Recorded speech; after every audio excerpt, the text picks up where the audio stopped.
जोरदार तालियां।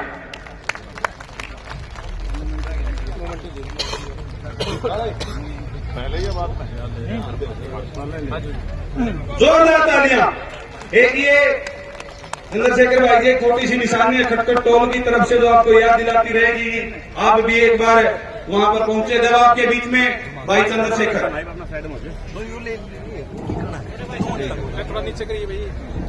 बहुत बहुत धन्यवाद संचालक महोदय। आज यहाँ उपस्थित सभी नौजवान साथी, माताएं, बहनें, बुजुर्ग और हमारा पूरा किसान परिवार, सबसे पहले तो मैं उन शहीदों को जिन्होंने अपने प्राणों का बलिदान दिया, जिनकी वजह से वो संघर्ष जीता गया, उनको श्रद्धांजलि अर्पित करता हूं, उनके बलिदान को नमन करता हूं।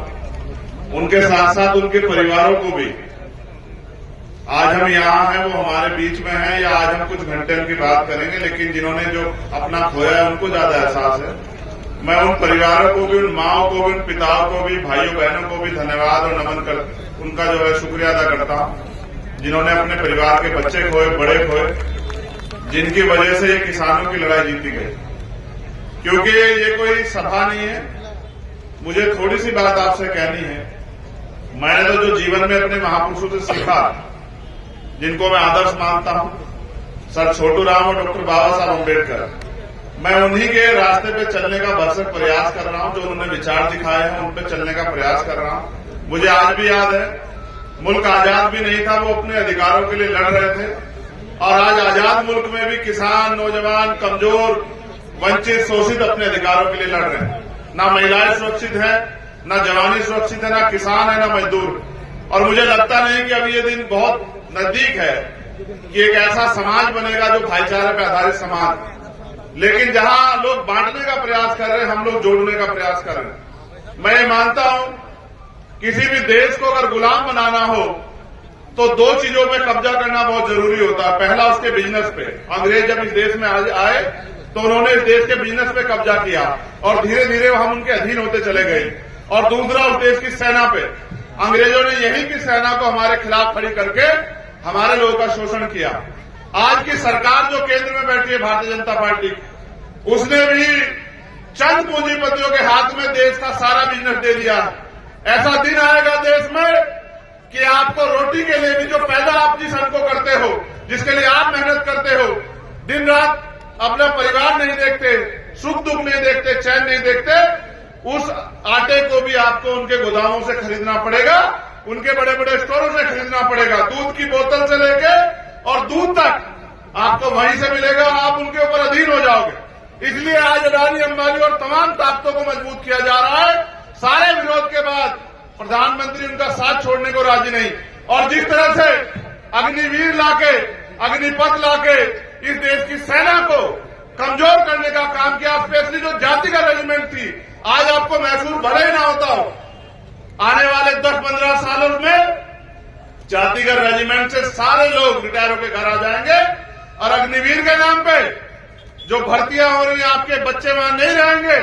इस देश में एक विचार की सरकार और उनके सेनापति खड़े हो जाएंगे। आप अपने देश में दोबारा गुलामी की तरफ बढ़ रहे हो। मैं धन्यवाद दूंगा खटखट टोल की पूरी टीम का, जिन्होंने मुझे यहाँ आने का अवसर दिया। मगर मैं वचन देकर कह रहा हूं कि अगर देश को बचाने के लिए और देश की जो अस्मिता है, देश की जो अखंडता है, उसको बना के रखने के लिए कोई भी कुर्बानी देनी पड़ी। क्योंकि हमें याद है, ये देश शहीद आजम भगत सिंह का देश है, और यहाँ बलिदान तो हमारी प्रथाओं में रहा है। जिन्होंने हंसते हंसते फांसी के फंदे चूमे, हम उनकी संतानें। हम अपनी देश की विरासत को, अपनी अखंडता को, अपने भाईचारों को बचाने के लिए अगर कोई भी कीमत चुकानी पड़ी, उसको चुकाएंगे। और मैं वचन देकर कहता हूं किसानों से, किसान तैयारी करें, उनकी हर समस्या के लिए लड़ने के लिए हम उनके साथ खड़े हैं। उनको पीछे नहीं हटने देंगे, उनकी लड़ाई को कमजोर नहीं पड़ने देंगे। जो पिछली बार पहले हो चुका कि अलग अलग लड़े और पिटे और नुकसान उठा के घर में बैठे, भी होगा नहीं। हर किसान लड़ाई में हमने साथ दिया।